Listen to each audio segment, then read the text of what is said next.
講到這食毒賽車，敢若今年到單呢，這新北市已經掠到2465件咯，比去年同期是增加636%。咱在咧嘉義縣呢，也掠到92件。為了要防止這毒駕，交通部長陳世凱就表示，打算加重處罰，若坐公車同款愛罰，並年底施行。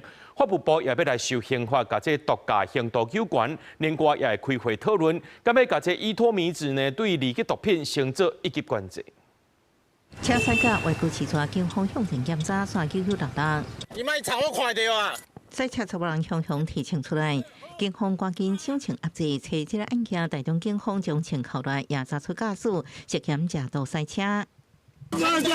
全台食毒賽車真濟，甚至有10人去年8月無照食毒上路，攏是記者起訴。過無一年，又原在法院審理期間，各食毒賽車被抓，甚至第二叫毒駕第4罪一審判8年。他的家庭系統的資質是非常薄弱，那他發不通氣，但開庭他是認罪，還有再度毒駕的行為，做出有期徒刑8年。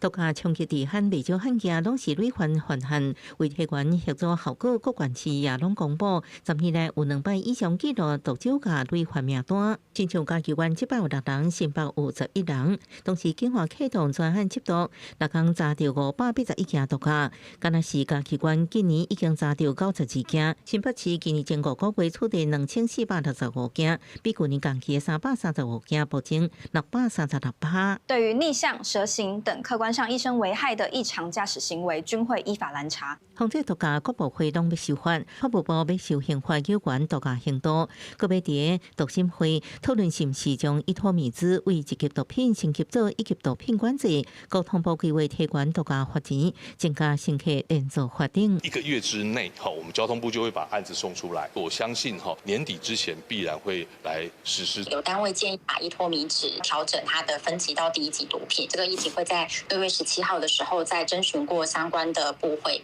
還有學者。小青總是安全依托米茲，訂造成分油用電子粉來使用，就驚有青少年濫用等風險。教育部也研究，但是喙脓體檢提供學校作為早期風險辨識輔助工具，相信今年9月就會上路。記者綜合報道。